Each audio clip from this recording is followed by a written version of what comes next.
Next up on the Cosmic News Network, First Contact with Joshua Pert. Good morning, Earthlings. Good. How you doing today? Good. How you doing today? Welcome to First Contact Radio. Welcome to First Contact Radio. To talk about all these things I'm talking about is because in life, everything is energy. Every single thing that's out there. Yo, it's First Contact with Joshua Poet. He's the man on the mic, just in case you didn't know it. Covering news from all around the globe, from the weather and space to UFOs. He'll talk politics and make you open your eyes. Conspiracy theories and government lies. He'll dig it all up and try to find the proof. Cause it's time to demand the truth. It's time. First Contact Radio. We have time to demand the truth. It's time. First Contact Radio. We have time to demand the truth. It's time. First Contact Radio. It's time to demand the truth. Radio. Good morning, Earthlings. Welcome to First Contact Radio. How you doing today? It is time to demand the truth every day. Every day. I hope you just don't wait till today. Hope every day you're demanding the truth. All right. Let's see what we have here. Cosmic weather. Wise. Let's see what we have to deal with today. Alright, what do we have here is, we're on the 7th, so we see two signs, which means what? Void of course moon. Void of course moon means that the transition is taking place from one element to the next, so you're not really feeling the effect of one 100% until it crosses over. So today we're going from Leo, where we are at the moment, until tonight at 10:57 p.m. when we will be transitioning into Virgo. From Leo to Virgo. Leo's an fire sign. Virgo's an earth sign. So we're going from ideas to physical form. Some idea, creative idea, to the form of that idea. Okay? In the tarot cards, the Hermit is the card that represents Virgo, patience and timing. Earth is all about practical things. So just know that during the course of today, we're in that transition phase until this evening. So just plan accordingly. The moon is just slightly past the new moon. Still considered 0% of the way full. We barely see a sliver there. The Mayan Oracle, we are at a 7-tone day. 7 tones are called the resonant tones. Kin for today is the warrior. Guide for today is the star, so today would be the resonant warrior, guided by the star. All of this part of the wave spell of love, loyalty. That is the dog. Phrase for today is, I channel in order to question, inspiring fearlessness. I seal the output of intelligence with the resonant tone of attunement. I am guided by the power of elegance. And today, right here, as we can see, it's one of those galactic activation portal days where 1, 2, 3, 4, 5 up and 5 over. That's why the connection. It also is in synchronicity with this one over here, because remember, these 6 columns reflect these 6 columns. So that's why we're at that day. Galactic activation portal days, the energies kind of intensified a little bit more, so opportunity to feel what is going on. Alright, solar wind 434.8 kilometers per second. Planetary K index between a 1 and a 2. Quiet at the moment. Coronal holes as far as this side of the sun goes. We're not really seeing much of anything. Flare possibility low, just like it was yesterday, and geomagnetic storm activity has dropped from where it was. Alright. So that is what is going on. Let's get a little bit more update with space weather here. This is Suspicious Observers Report for today. Here we go.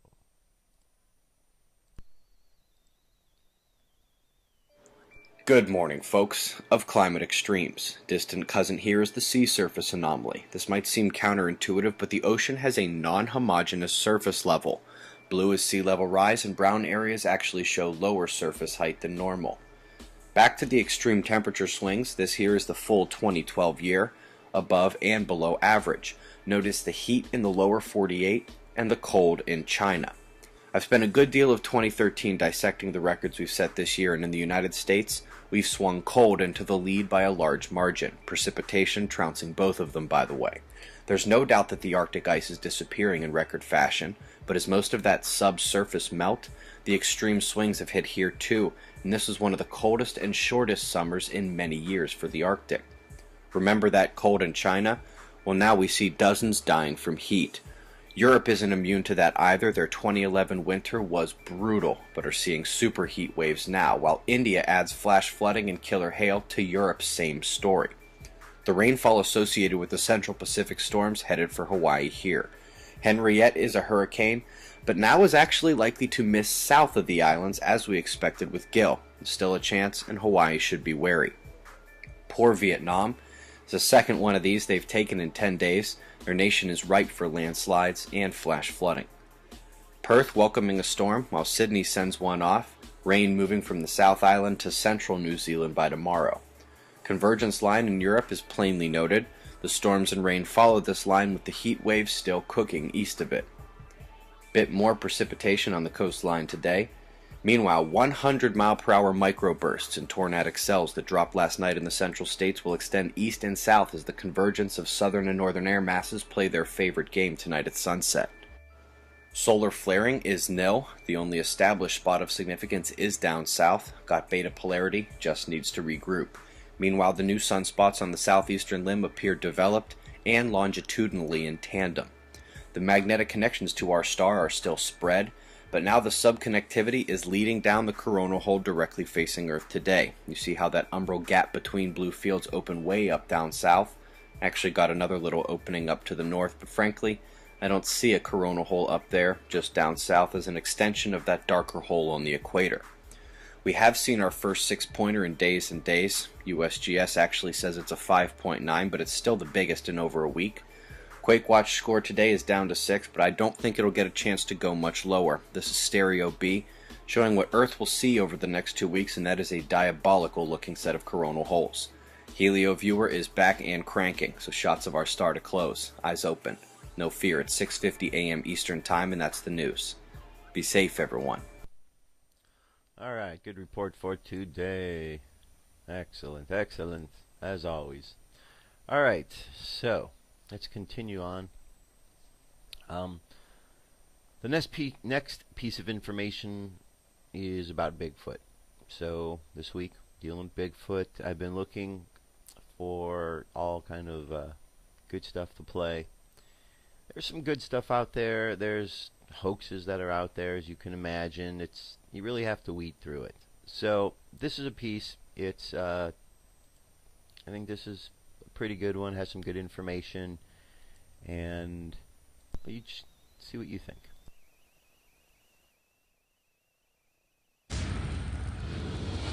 Today on Call Out, Columbia Valley Search and Rescue scour the rugged backcountry for a missing field researcher.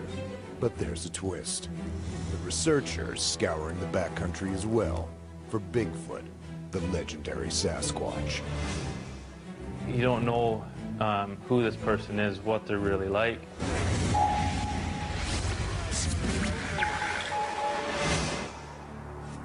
Monday, 9 a.m. Columbia Valley SAR manager Steve Talsma receives a call for a missing field researcher. Hello, Steve speaking. Todd Standing, a 37-year-old Albertan man, had set out alone on a 5-day expedition near Kootenay National Park. He was reported missing by his colleague 48 hours after their scheduled rendezvous. In that time frame, he could end up in one of the national parks. He could have crossed into Alberta, and my first thoughts were like he could be anywhere. The southwestern region of the Canadian Rockies, straddling the BC-Alberta border, is renowned for its beauty and virtually untouched wilderness. Kootenay, Yoho, and Banff National Parks represent close to 8,000 square kilometers of this vast expanse. Access to the area is extremely limited, other than a handful of logging and mining roads. The details we were given is that he didn't have a tent, but he had a sleeping bag and a tarp. He'd been to this area, but wasn't real familiar with it. Okay, I'll get our team together. And Then, Steve gets some interesting news. they went on to say it was someone looking for Sasquatch or Bigfoot, which is, yeah, a strange one. Bigfoot, also known as Sasquatch, is derived from the word Sesquak, which means wild man in the Coast Salish First Nations language. This mythical ape-like creature is said to be between 2 and 3 meters tall and covered in dark brown or reddish hair. Many skeptics discount its existence, and any sightings to be a combination of folklore, misidentification, and hoax rather than a real animal. When you Google his name, it comes up, like it finishes his name for you, and then says Bigfoot. You get like Todd, Stay, and then the rest finishes. Todd had been featured prominently in the media and on numerous websites petitioning for the species protection of Gigantopithecus. His goal for this expedition was to capture high-quality footage of Bigfoot. He and his Sylvanic team had tried on numerous occasions to photograph the furry giant, with marginal success. What he was looking for was Bigfoot. You don't know who this person is, what they're really like, and not normal for most of us. Columbia Valley SAR preps their gear and heads out to Kootenay National Park. Once reaching the Mount Assiniboine area, the team checks in with an open-pit mine to see if they had spotted the missing subject. No luck. Next, they check out an outfitter's camp further up the road. Still no sign of Todd. They double back and check out yet another outfitter's camp, but there's still no indication that anyone has been there. The team drives to the nearby trailhead and finds a logbook entry that matches with what Todd's colleague had reported. Finally, some progress. Most missing people will stick on a trail or near a trail. This gentleman, being a field researcher, his goal was to stay off trail and be hidden. So it really changed our approach and how we were thinking. It's pretty dense bush here. It'd be hard to find a clue unless you're standing right over it. With little indication of Todd's intended route, they resort to basic search theory. He's going to need water. So we had 2 team members go up the trail along the creek, thinking his camp would be somewhere near the water source. One of the team members bent down to tie her shoe, looked up off the trail maybe 20 meters, and there's a sleeping bag. Base, this is John. The dog team was sent in to do the initial search. Didn't find anything, went down to the creek and did a more extensive search along the creek. Again, no sign. Darkness falls, and the team has no choice but to call off the search until the next morning. They leave Todd's sleeping bag at the trailhead and a note telling them that they're searching for him and to stay put. Tuesday, 5:45 a.m. Grab your packs, let's go. Kimberly Search and Rescue has been called out to assist in the search. The team musters at the SAR Hall and heads out to rendezvous with Columbia Valley Search and Rescue in Invermere, a 2-hour drive north from Kimberly. I had no idea that we had Bigfoot on our side of the mountains here, so I figured it was going to be a pretty interesting search. So you're going to be lifted into here. In Invermere, Kimberly SAR get the rundown, then continue on to meet up with the Columbia Valley team already on site. Then the news comes in. The subject has walked out.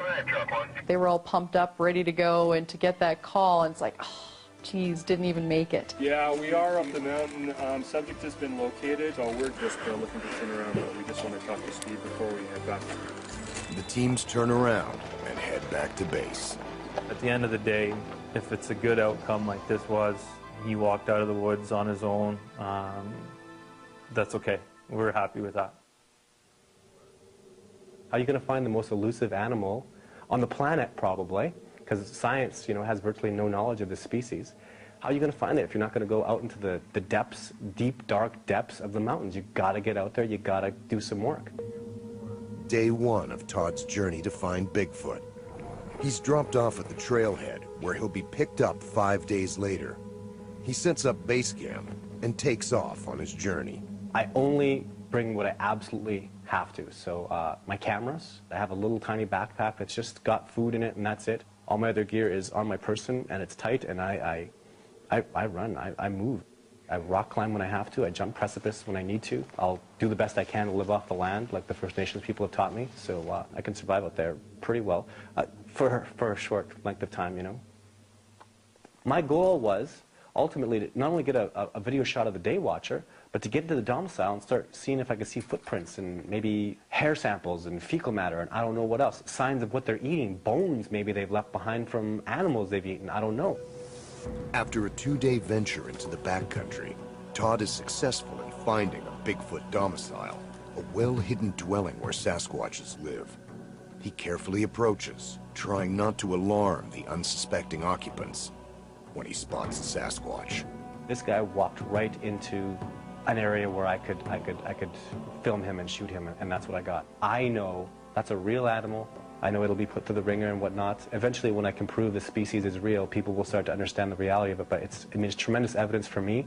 Todd is pleased to have gotten some definitive proof of the elusive giants. Then, he gets an unexpected surprise. It was a chickadee, a black and white chickadee that gave me away. This chickadee came within about 5 meters or so of me, and he was squawking. I've never seen a chickadee do that. He squawked, and then I could hear the movement around me. When you hear, when you hear, you know, okay, I've been found. With his cover blown, Todd finds himself surrounded by angry Bigfoots. What happened was he stopped me from going up the corridor. 2 at least came around behind me, picked up my trail, followed up behind, and when they dialed in on me, he moved back, and the game was over. Now it's get out of there. There's probably 3 different ways I can leave this area. If I don't leave the right way, they let me know, because things start coming down the mountain, right? And the intimidation starts. So, okay, I'll go this way. How's that sound? And, you know, they like that, so let me go. As Todd exits the domicile, he manages to capture some evidence of Bigfoot intimidation tactics, as a boulder is thrown at him. And you see it go by you and smash and crash on the ground. You start thinking, you know, like this is, you know, I don't want to mess with these guys, period. You'll also see like a 400-pound log that was thrown at me. I'd love to have one of those skeptics there when I'm being pushed out of a domicile. You come out and experience what I've seen, you will be a believer. You don't need to see film. You don't need to have hair come back, analyzed as DNA unknown primate. You will realize really fast, bears don't do that. Cougars can't do that. A man couldn't do that, period. Unless he had, I don't know, a whole crew out there with slingshots and special, you know, the whole Roman Empire is using, you know, it's just not going to happen. Within a few hours of his retreat from the Sasquatch domicile, he's confronted by a grizzly bear. He was looking at me, he was dialed in on me. Todd gets out of there. I went fast, keeping him in mind where he was, and then I hit the rock face. I started to rock climb, got to a spot in the mountain where I felt relatively safe. I never saw the bear after that, at all. After his grisly experience, Todd tries to get some sleep. By now, Todd's colleague had come and gone. Search and rescue was on site, and Todd could see them in the valley below. They were in unmarked vehicles, and I could see them, but I had no idea they were there for me. I just thought they were hunters. And so I saw them there, they were there for a while, they left. The next day came, I saw those 2 vehicles drive up again, so I just went down the mountain. Todd meets up with a very surprised search and rescue team. They were just very reassuring, they took extremely good care of me. The RCMP, they grilled me about, you know, everything that had gone on. This is the tree line that becomes a maze that bears, black bears, and grizzly bears love because they're fantastic ambush spots. And this tree maze goes all the way around. There was a grizzly bear, you know, there were tracks for the bear. How do you hoax a wild grizzly bear coming up on you just at the worst possible time? Indeed.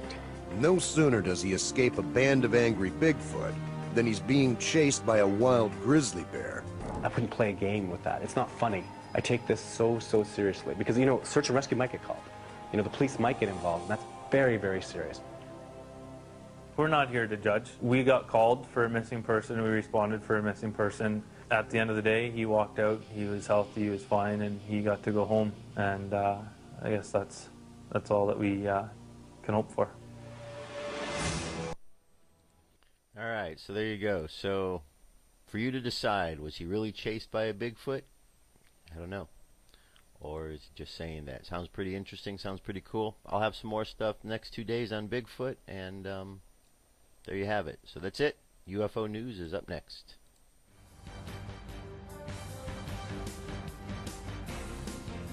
This is the UFO News with Joshua Poet.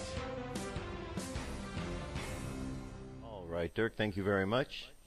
Today's UFO news has 5 stories, so let's get over to them. Story.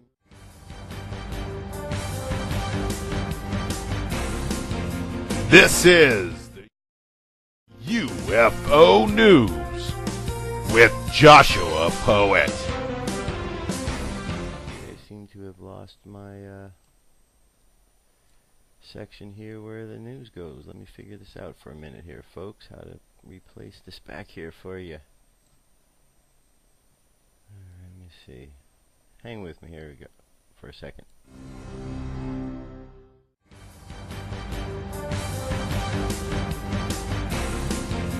This is the UFO News with Joshua Poet.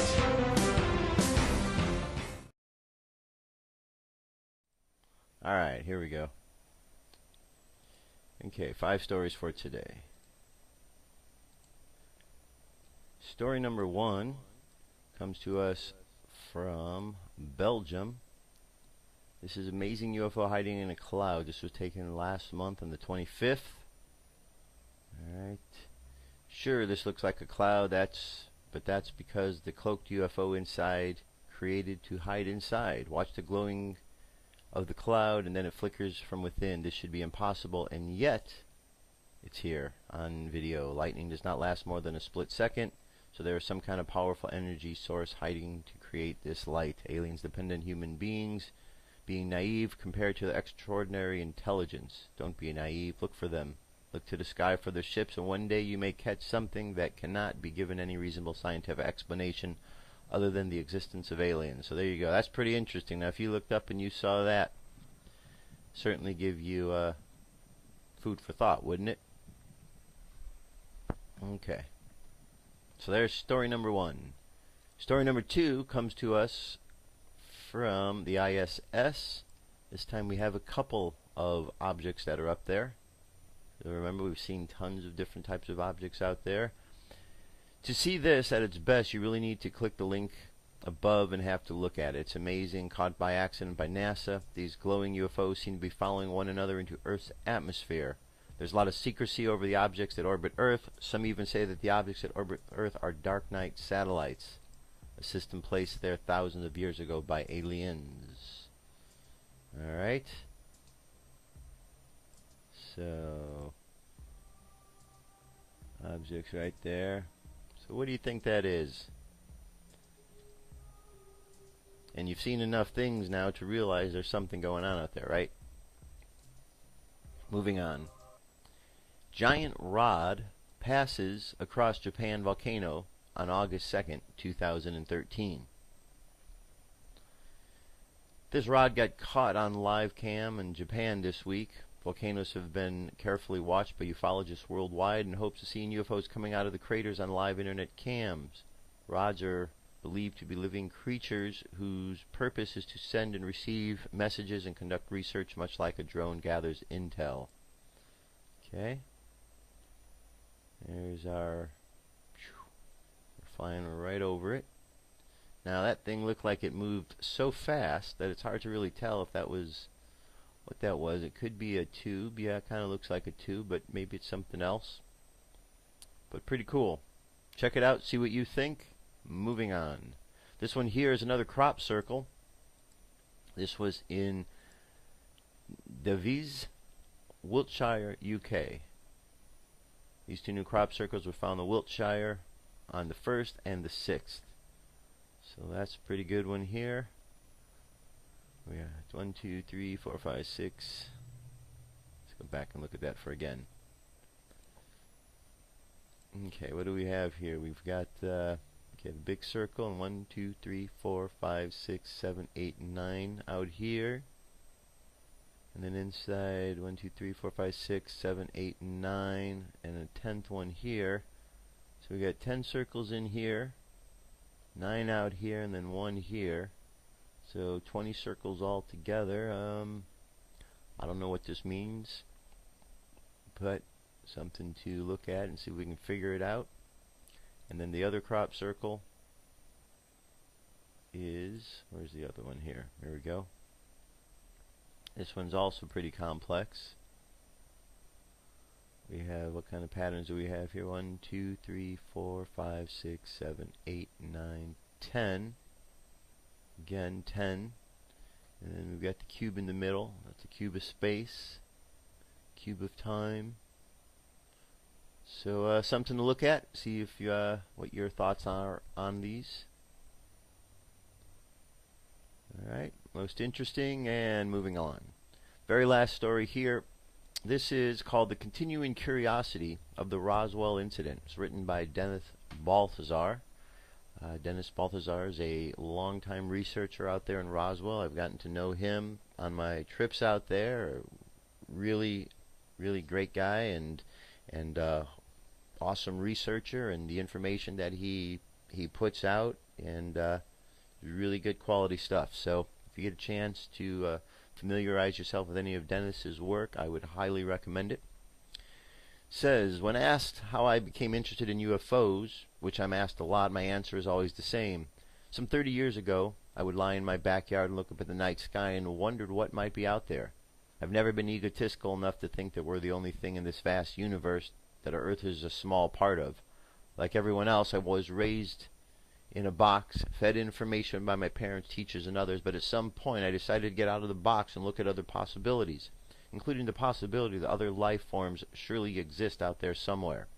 That has taken me on a fantastic journey, continually looking for answers to the age-old question, are we alone in the universe and are truly different and unique from anything else? Having been around for the past 71 plus years, I also realize that life does exist out there somewhere. It surely has to be much more advanced than we are here on Earth, which might not require much. Considering the technology we have achieved within the last 50 years is, however, truly amazing. And even with the technology, we can't yet go out there. If some life form is able to come here from wherever they might be from, they could and probably would be 100, 1,000, or even 10,000 years ahead of us technologically. Many times at lectures or doing Roswell tours, people ask me, why don't they communicate with us if they are coming here? My simple answer is, why would they want to? I don't go to my backyard and talk to insects, which I think would be similar comparison with them and us. I remember researcher Stanton Friedman once saying that the intelligent, wise humans are trying to get into the preschool of the universe. We're probably not the smartest kids on the block. So there's just a little sample of this article. You can see there's a bunch more. But check it out. See what you think. Alright, that's our UFO news for today. I will be right back momentarily. What if our government was responsible for some of the greatest crimes against this nation? Would you really want to know? These are big questions, but these questions deserve answers. It's time to demand the truth. People shouldn't be afraid of their governments. Governments should be afraid. Continuing on. So the first piece I want to get to now is I want to go to Ron Paul. Haven't done anything on Ron Paul in a little bit, so this is a piece. It's at InfoWars. It says Ron Paul, Benghazi was an arms deal to Al Qaeda. So let's listen to what he has to say. I'm jumping in right after the little intro. So here we go. Minutes, but the congressman joins us to get into foreign policy, the meltdown of the Middle East, the funding of al-Qaeda openly. I'm going to get into the Federal Reserve and what's happening with the bonds right now, billions being lost a day. And we're also going to look at the things that Ron Paul, myself, and others have talked about for decades and that we were ridiculed for, why it's all mainstream news now. So do we get any credit? No, we get attacked even more. Dr. Paul, thanks for coming on with us. Good to be with you again. Wow, so much is happening. First and foremost, you told him so again on foreign policy. What's happening there? Well, same old things, only worse. You know, the whole idea that we continue to finance our enemies and our friends, and then our friends become our enemy, and nobody knows whose side they're on. That's why the argument for a non-interventionist foreign policy is so good, because there's always this flip-flopping. We support dictators for years and years and spend billions of dollars when we get tired of them or they turn on us, then we look for a new dictator. You know, this craziness in Egypt, we demand that they have an election. They elect somebody we don't like, so then we have to send the weapons to the military, and then they have a military coup. So it goes on and on. And right now, of course, one of the big issues is whether or not we'll get to the bottom of the truth on Benghazi. But it shouldn't take too much of intelligence to figure out that our CIA is just about every place in the world, and they were very much involved. But if we have the direct evidence that they were in Benghazi, and one of the reason our ambassador was there because he was sending weapons directly to a group of people that we wanted to throw over Assad in Syria. But the foolishness is that we send it to Al Qaeda. You know, at one time they're our arch enemy. They're wanting to kill us, but then we turn around, and we've done that in Afghanistan. We've sent money to the Taliban and sort of bribed them to give us protection, and then we get our weapons through, and then they go and fight and kill each other. So I think it's ongoing. It's very foolish, and it's really a big issue in a way our country has become bankrupt too. Well, it's almost like a snake eating its tail, because Janet Napolitano, outgoing head of Homeland Security, says 4 years ago, oh, the new threats, gun owners, libertarians, conservatives, anti-war people, basically anybody with a political view outside of Washington orthodoxy, and that's the new threat. And then they say Al-Qaeda's not the threat. They're helping us in Libya and Syria. Then they say, oh, we've got to shut down all the embassies. And even the New York Times today admits that basically they put out these terror alerts to distract from the NSA news. That is simply amazing. How long can this disjointed, helter-skelter narrative continue to work, or is it not working now? Well, it's not amazing that this is the truth. It's amazing, I think, the New York Times would admit it. But, you know, I think most of us, when we saw that and all the NSA was on the defense that they were closing this embassy, and they say, oh, there were 50 attacks planned. We just saved us. You know, saved the country from it to prove that they're snooping and all this spying on Americans does some good. But, you know, they claim successes. They're all built on lies. And you heard the story where the testimony was that, yes, there were 54 saves that they prevented from happening. And then when they talked to the assistant NSA official, he says, oh no, maybe one, but I even doubt that. So it's all based on lies, and I think this is probably a benefit to us that most Americans now are becoming very, very leery of what our government tells us, and it's a terrible thing to have to go through because who wants to give up on their country? We don't want to give up on our country, but I think it's high time we gave up on a lot of our politicians and the way our government's being run. Okay, so some of the things that you heard in there were Al-Qaeda and CIA. Now, remember how we've talked about the Al-Qaeda and the CIA and said they're the same thing? So now that you've heard the story that both the Al-Qaeda and the CIA were involved in Benghazi, kind of confirms a little bit more of all that's been said about the connection between the CIA and the Al-CIA, duh. They're the same organization. They're all connected, okay? It's a game. Now, this is going to play into this next story right here because this is an article that sums it all up. Washington thinks you are stupid. This is from Paul Craig Roberts. There's an old saying out there that if the government fears the people, there is liberty.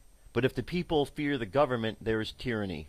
The criminals in Washington not only do not fear us, they do not respect us. Washington looks upon Americans as stupid sheeple.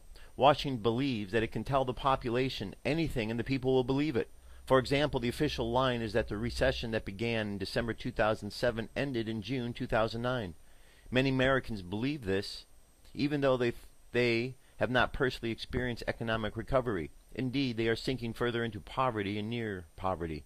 And don't forget the non-existent weapons of mass destruction that Saddam Hussein was alleged by Washington possessed, or the Gulf of Tonkin fake event when Washington claimed that its warship was attacked by North Vietnam. Really? The list of official lies is very long, Anyone who believes anything that Washington says is too naive to be out of the house alone. But Americans believe the lies because that is what they think patriotism requires. Relying on the proven gullibility of the bulk of the U.S. population, Washington claims to have uncovered an al-Qaeda plot to attack U.S. embassies across North Africa and Middle East. To foil the plot, Washington closed 19 embassies for the past week, and for this week also. Washington has not explained how closing the embassies foils the plot. If al-Qaeda wants to blow up the embassies, it can blow them up whether they are open or closed. If al-Qaeda wants to kill the embassy personnel, they can kill them at home or on the way to work or later in the embassies when the alert passes. I only check in with the prostitute media in order to ascertain whether my current estimate of their prostitution for Washington is accurate. Possibly I missed some expression of skepticism about the latest terrorism threat. But I did hear NPR's account.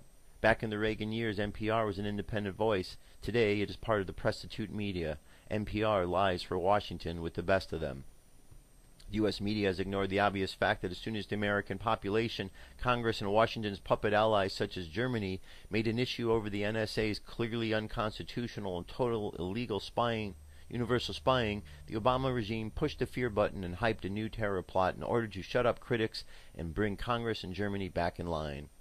Washington proclaimed a threat that was discovered that al-Qaeda, an organization that Washington is using in Washington's effort to overthrow the Assad government in Syria, is the one that enshrined the U.S. military contacts to affiliated groups in Afghanistan and was going to blow up U.S. embassies in the Middle East and North Africa. Washington did not explain why al-Qaeda, a recipient of Washington's largesse, was going to turn off the money spigot by attacking U.S. embassies. Well, I can go on and on. Articles there. Again, they think you're stupid and not knowing this. And you know what? You know why they think you're stupid? Because, for the most part, many people are. Many people listen to the lies that they are told and they accept them. Now, I don't know why. I know people hear what they're told. I know people listen, but they're not really paying attention. And they're accepting for face value.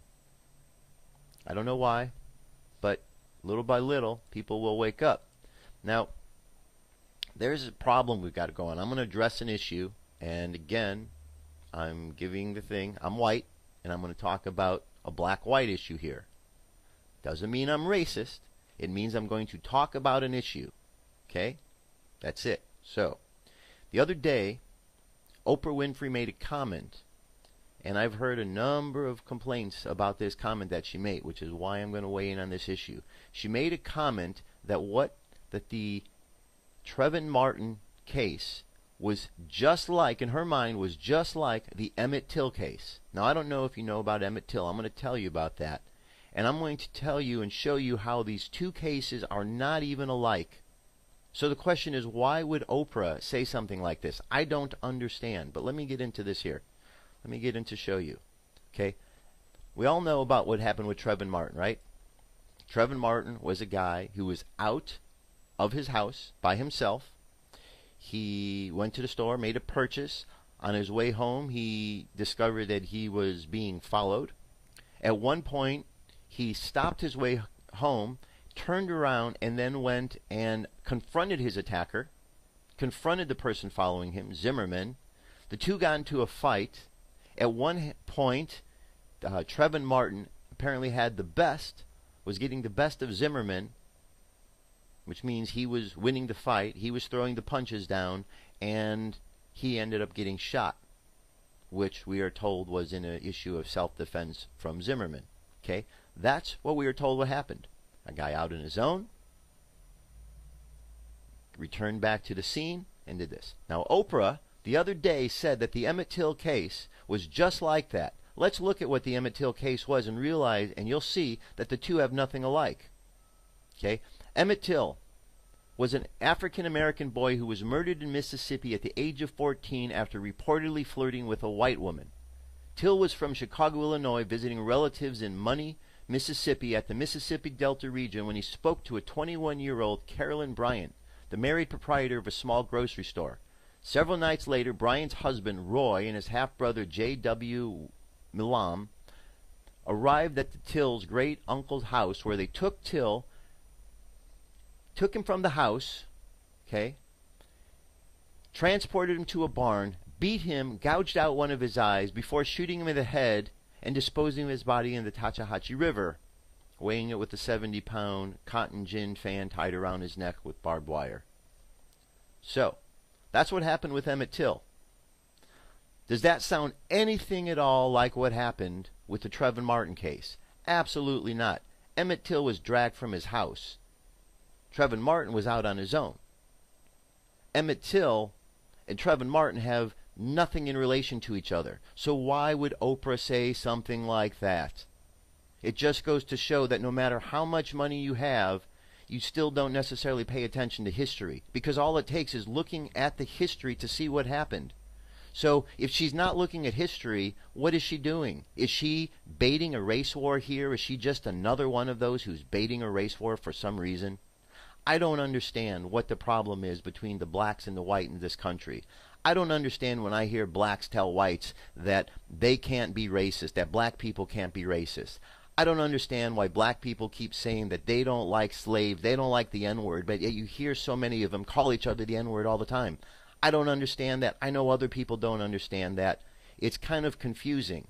But I also know that amongst each race on this planet, there are many, many more people who are part of that race that have risen above that racial attitude. It would be nice if everyone did. It certainly would be nice. But for some reason, we don't have that situation. We have leaders and people who are in the public eye which are pushing a button of racism for some reason. And all it takes is just a simple look at history. All Oprah had to do was go look. You can't tell me that this woman, as intelligent as she is, doesn't really understand the true history of this story of Emmett Till. You can't tell me that she doesn't.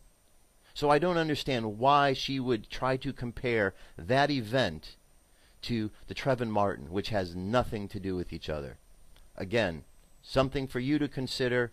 I don't understand why, but I think they're pushing a racism button again, and we just have to make sure we don't fall for it. I know for most out there, most of you aren't going to fall for it.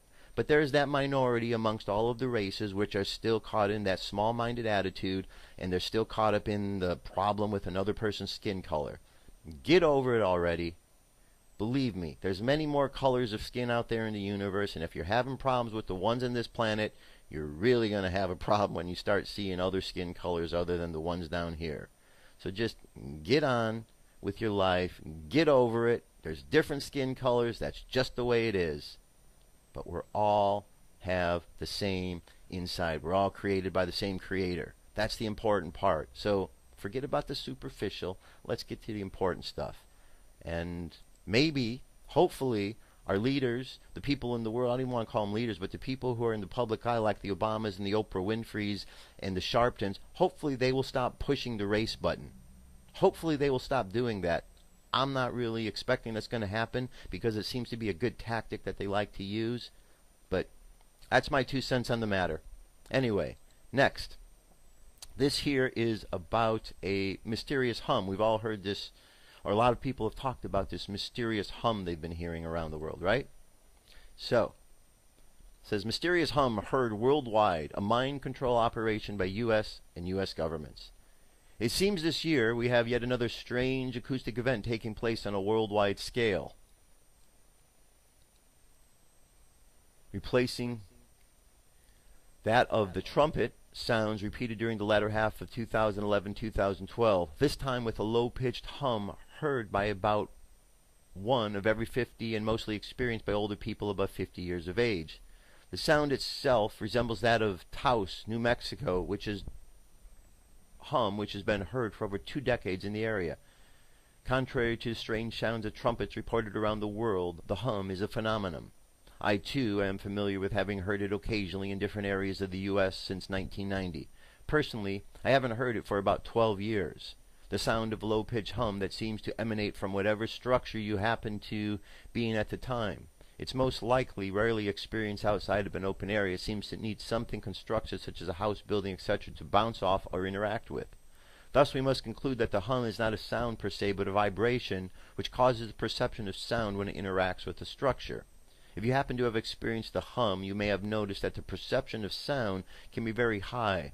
when your head is at a certain angle, but when you turn your head just the slightest, the sound seems to be either drastically reduced or disappears entirely. This suggests that the vibration have a geographical point of origin and are not coming from every direction. With this in mind, we must conclude that the vibrations have a particular point of origin. Since the event is taking place on a world scale, one must also deduce that there are many points of origin rather than one central area where they are produced.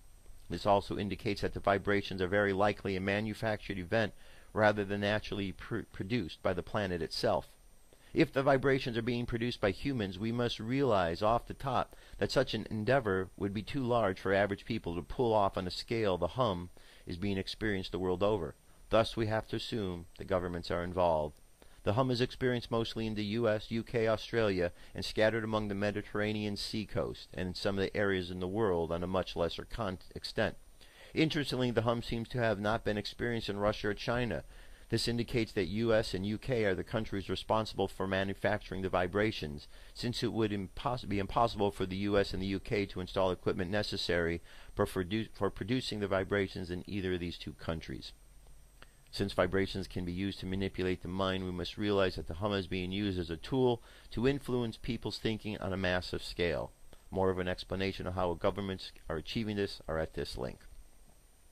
Alright, so I'm going to leave that story right there because there's a lot more to the article. But this ties into all of the mind control stuff that we talked about. Remember Project Bluebeam? Project Bluebeam has several parts to it. One part is to use technology, electronic technology, possibly HARP technology, to create patterns that are going to go in vibrations that you will hear to think that you're hearing some sort of spiritual message or someone's talking to you. They want to get into your head. You've heard DARPA come out and talk about these programs where they're learning how to place messages in people's heads. This is real. This is what they are doing. Most people have no clue about what's going on. They go through life just not even paying attention. You know, the other day in Los Angeles, I didn't get any pictures. I should have. But there were some of the strangest cloud formations going on here. At first, there were these, when I looked up, I was seeing clouds that were like almost like a horseshoe. And I realized that there was a plane up there, and it looked like it was creating these chemtrails, and there were tons of them.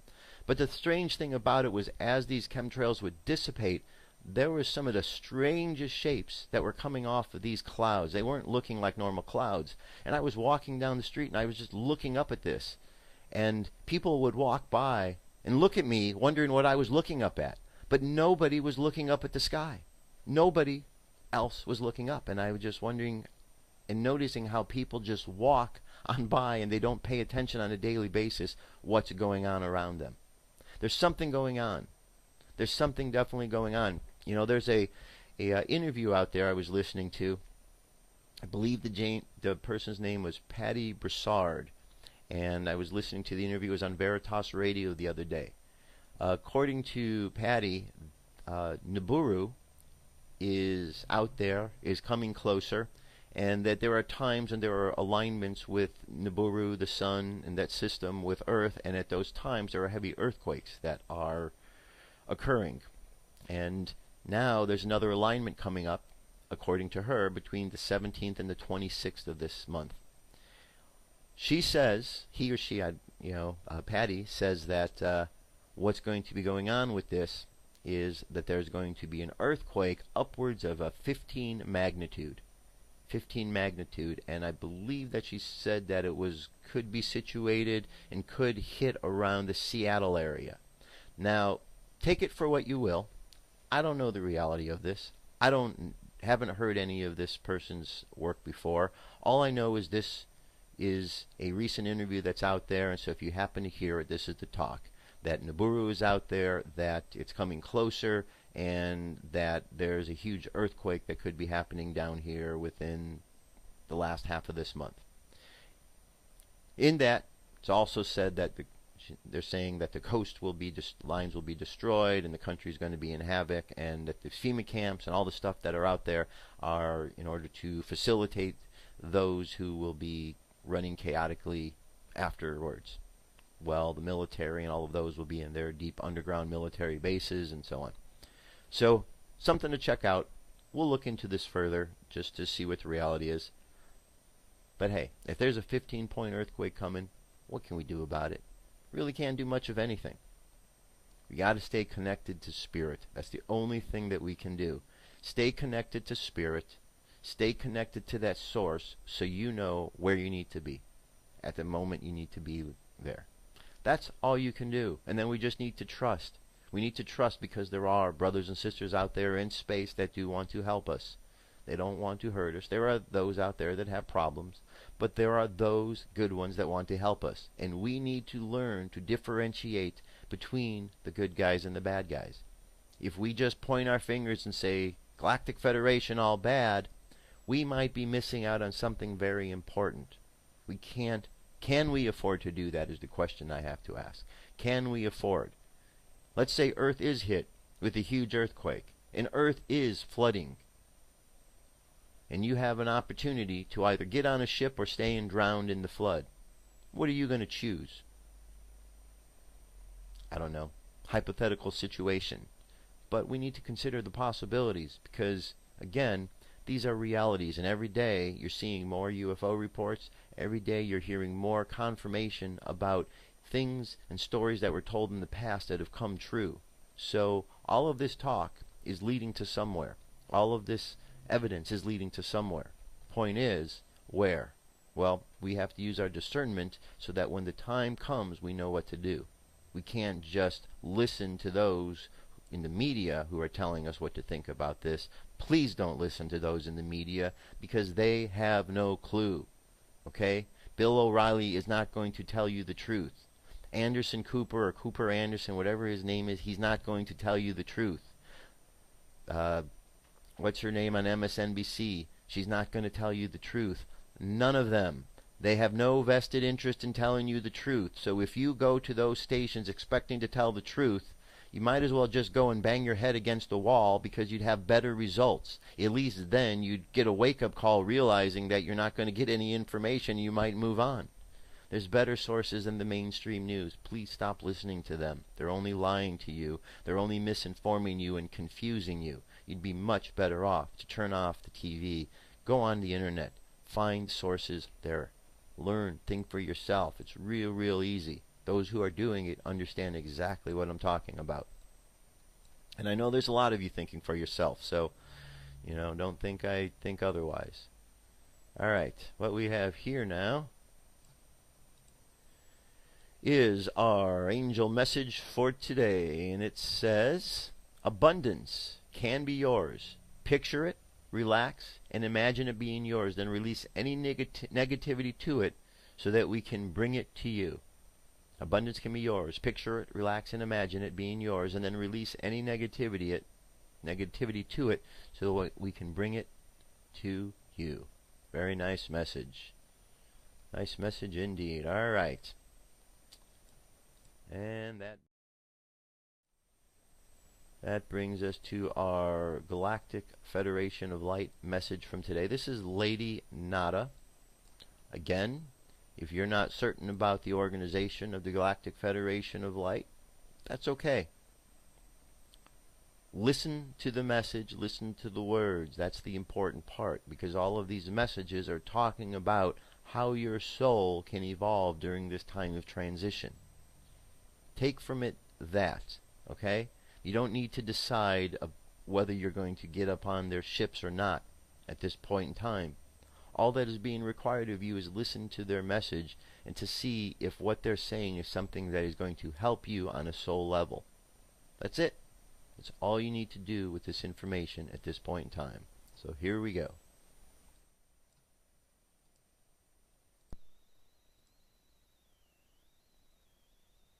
Lady Nada, you have reached a turning point for yourselves in this ascension process. As channeled through Franzipeda, August 5, 2013. Hello dear ones. Well, we are achieving much together, you in the celestial realm. You are not completely always aware of your parts in this grand awakening, but indeed you are each such an important part, and we congratulate you for entering into this unknown venture, or so it seems at times. Yet you really know deep inside what the venture is, and it engulfs you daily with more and more promise of your immersion into a new era. My dears, my illustrious travelers into the unknown, you are made of such illumination and promise. You don't always know it. But it is there, always, that divinity, that core of you that you are uncovering and merging with daily. And yes, sometimes it takes a toll on your body, and sometimes it takes a toll on your attitude and sense of trust, but my dears, you courageously reach down every day for that essence to carry you through. Nothing else really matters. Keep reaching, dear ones, for it shall open up your world in an even grander way with each effort you make. Suffice to say that you have reached a turning point for yourselves in this ascension process, and it is unfolding at an even greater rate now as we speak. Allow yourselves to be caught up in this spiral of change while maintaining your center, at the center of your heart where all is created and all is remembered and all is part of your illustrious future, the future that you have already lived and are living in now, dear ones. While this may be a little mind-boggling, go with it. Step into the tunnel from your heart that leads to your Christ self, that is always there and always waiting. The expansion is evident. The expansion is emerging.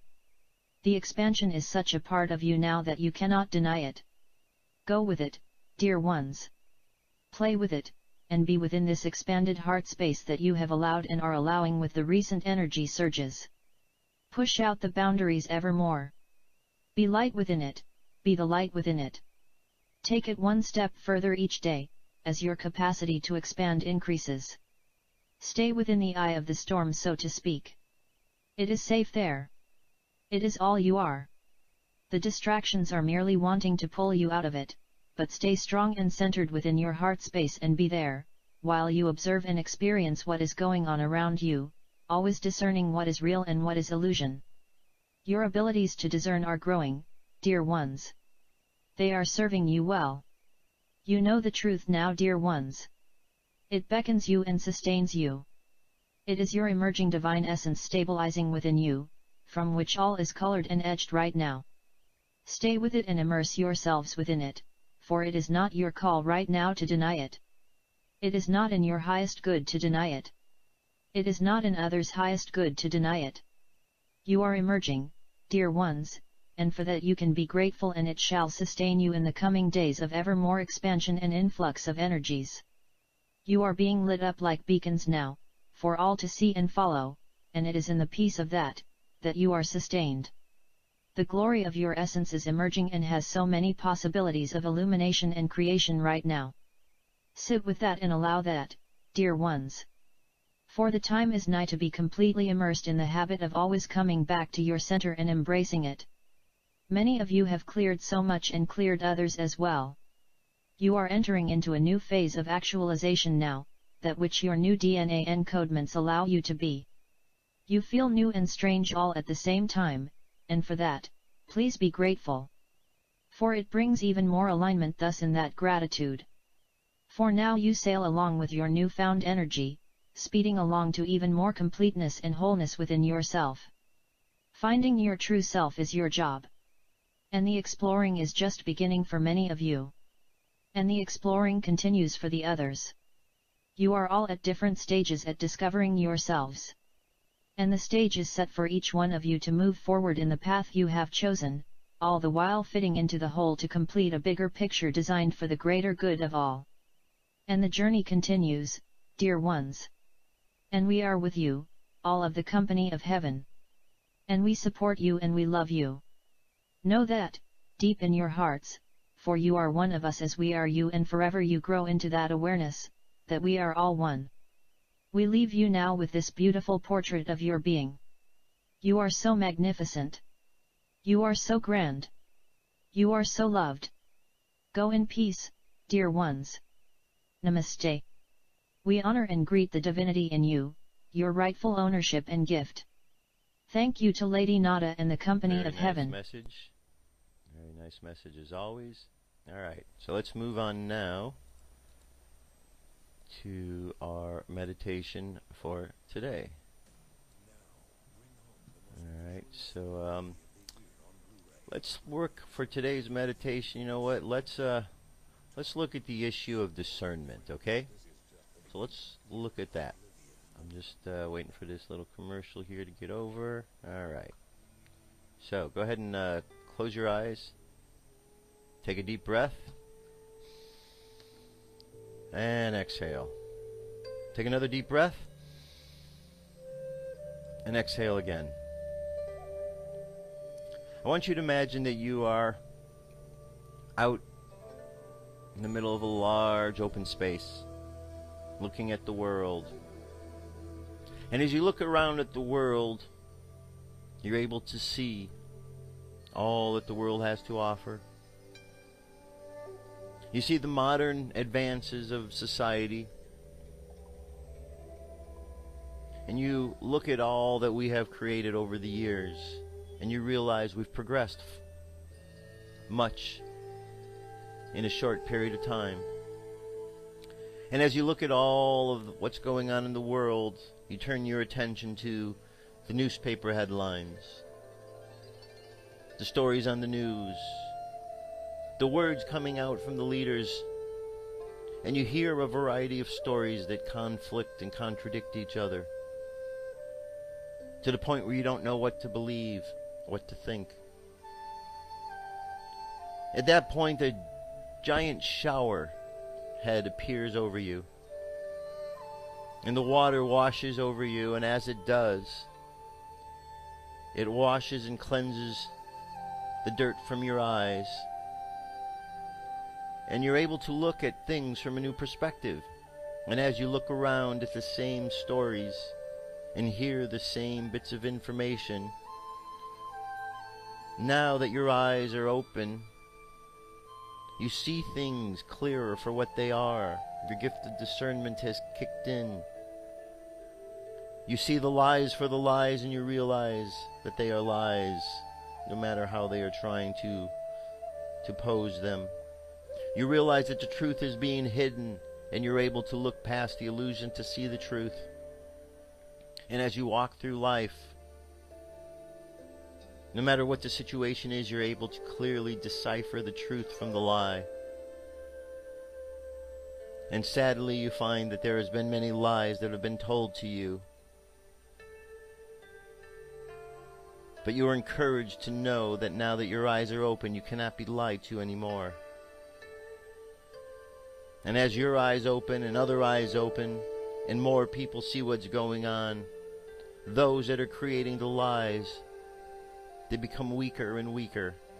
Their lies become more fragile, till eventually they crumble and they dissipate and disappear from the planet. Because truth, my friends, truth has truly set us free. And in the world of truth, there is no room for the liars, the deceivers, the thieves, and the crooks. Therefore, there is no need for all of those corrupt politicians, angry security personnel and police, unscrupulous bankers, and all the other problem makers. Let's imagine that they have all disappeared from this planet. And let's imagine that this planet grows strong with truth and with love. So let's bring our conscious mind back to the present moment while our subconscious mind continues on its journey exploring the truth. 3, coming back to the present moment filled with confidence. 2, coming back to the present moment filled with faith. And 1, coming back to the present moment happy, healthy, and whole. Happy, healthy, and whole. Take another deep breath. Exhale. And open your eyes. There you have it, my friends. That is our show for today. Thank you again for being here. I'll be back tomorrow with more news and information. Have an awesome day, and I'll talk to you soon. Peace. I'm out of here.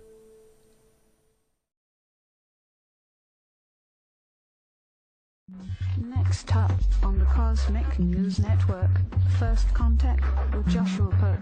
Good morning, Earthlings. Good. How you doing today? Good. How you doing today? Welcome to First Contact Radio. Welcome to First Contact Radio. To talk about all these things I'm talking about is because in life, everything is energy.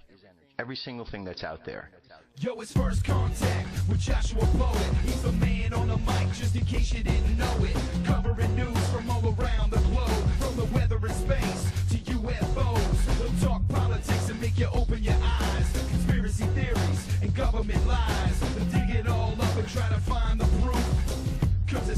demand the truth. It's time. First Contact Radio. We have time to demand the truth. It's time. First Contact Radio. We It's have time to demand the truth. It's time. First Contact Radio. It's time to demand the truth. Good morning, Earthlings. Welcome to First Contact Radio. How you doing today? It is time to demand the truth every day. Every day. I hope you just don't wait till today. Hope every day you're demanding the truth. All right. Let's see what we have here. Cosmic weather. Wise. Let's see what we have to deal with today. All right. What do we have here is we're on the 7th. So we see two signs, which means what? Void of course, moon.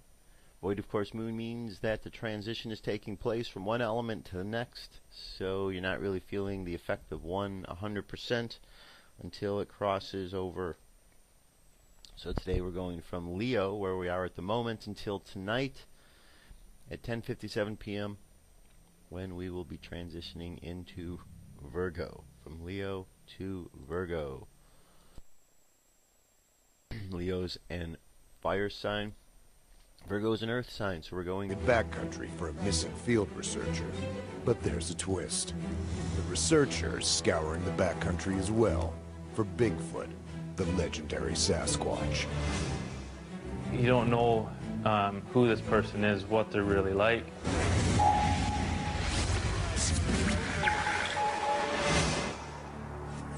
Monday, 9 a.m. Columbia Valley SAR manager Steve Talsma receives a call for a missing field researcher. Hello, Steve speaking. Todd Standing, a 37-year-old Albertan man, had set out alone on a 5-day expedition near Kootenai National Park. He was reported missing by his colleague 48 hours after their scheduled rendezvous. In that time frame, he could end up in one of the national parks. He could have crossed into Alberta, and my first thoughts were like he could be anywhere. The southwestern region of the Canadian Rockies, straddling the BC-Alberta border, is renowned for its beauty and virtually untouched wilderness. Kootenai, Yoho, and Banff National Parks represent close to 8,000 square kilometers of this vast expanse. Access to the area is extremely limited, other than a handful of logging and mining roads. The details we were given is that he didn't have a tent, but he had a sleeping bag and a tarp. He'd been to this area, but wasn't real familiar with it. Okay, I'll get our team together. And then, Steve gets some interesting news. They went on to say it was someone looking for Sasquatch or Bigfoot, which is, yeah, a strange one. Bigfoot, also known as Sasquatch, is derived from the word Sesquak, which means wild man in the Coast Salish First Nations language. This mythical ape-like creature is said to be between 2 and 3 meters tall and covered in dark brown or reddish hair. Many skeptics discount its existence and any sightings to be a combination of folklore. Night in the central states will extend east and south as the convergence of southern and northern air masses play their favorite game tonight at sunset. Solar flaring is nil. The only established spot of significance is down south. Got beta polarity, just needs to regroup. Meanwhile, the new sunspots on the southeastern limb appear developed and longitudinally in tandem. The magnetic connections to our star are still spread, but now the subconnectivity is leading down the coronal hole directly facing Earth today. You see how that umbral gap between blue fields opened way up down south? Actually got another little opening up to the north, but frankly, I don't see a coronal hole up there, just down south as an extension of that darker hole on the equator. We have seen our first 6-pointer in days and days. USGS actually says it's a 5.9, but it's still the biggest in over a week. Quake Watch score today is down to 6, but I don't think it'll get a chance to go much lower. This is Stereo B, showing what Earth will see over the next 2 weeks, and that is a diabolical looking set of coronal holes. Helio Viewer is back and cranking, so shots of our star to close. Eyes open.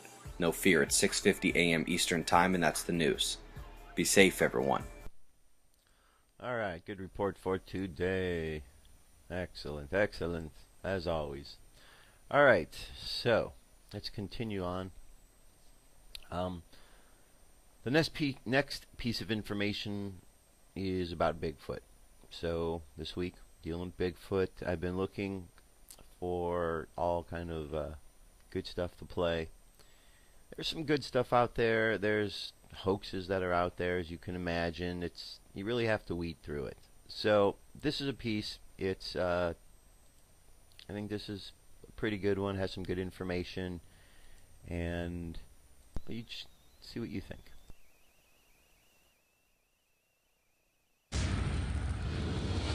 Today on Call Out, Columbia Valley Search and Rescue scoured the rugged. From ideas to physical form, some idea of creative idea to the form of that idea. Okay? In the tarot cards, the Hermit is the card that represents Virgo, patience and timing.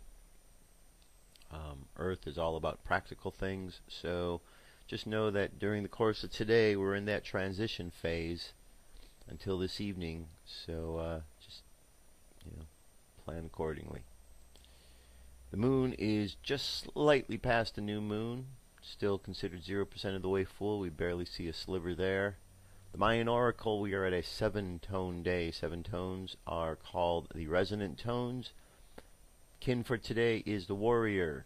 Guide for today is the star. So today would be the resonant warrior, guided by the star.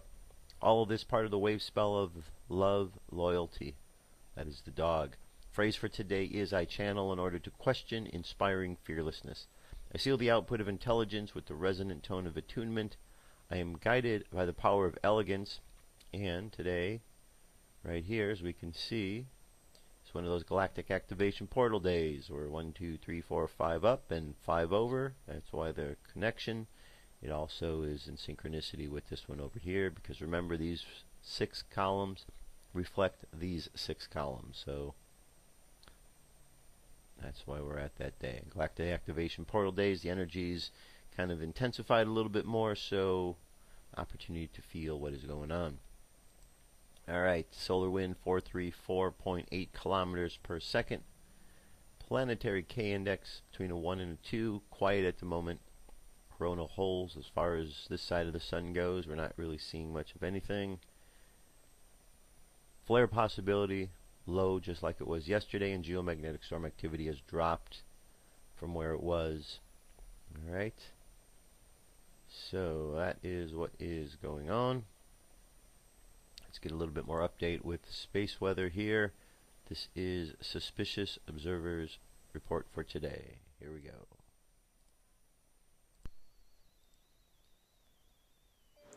Good morning, folks of Climate Extremes. Distant cousin here is the sea surface anomaly. This might seem counterintuitive, but the ocean has a non-homogeneous surface level. Blue is sea level rise, and brown areas actually show lower surface height than normal. Back to the extreme temperature swings, this here is the full 2012 year, above and below average. Notice the heat in the lower 48 and the cold in China. I've spent a good deal of 2013 dissecting the records we've set this year, and in the United States, we've swung cold into the lead by a large margin, precipitation trouncing both of them, by the way. There's no doubt that the Arctic ice is disappearing in record fashion, but as most of that subsurface melt, the extreme swings have hit here too, and this is one of the coldest and shortest summers in many years for the Arctic. Remember that cold in China? Well, now we see dozens dying from heat. Europe isn't immune to that either. Their 2011 winter was brutal, but are seeing super heat waves now, while India adds flash flooding and killer hail to Europe's same story. The rainfall associated with the Central Pacific storms headed for Hawaii here. Henriette is a hurricane, but now is actually likely to miss south of the islands as we expected with Gil. Still a chance, and Hawaii should be wary. Poor Vietnam is the second one of these they've taken in 10 days. Their nation is ripe for landslides and flash flooding. Perth welcoming a storm, while Sydney sends one off. Rain moving from the South Island to central New Zealand by tomorrow. Convergence line in Europe is plainly noted. The storms and rain followed this line, with the heat waves still cooking east of it. Bit more precipitation on the coastline today. Meanwhile, 100-mile-per-hour microbursts and tornadic cells that dropped last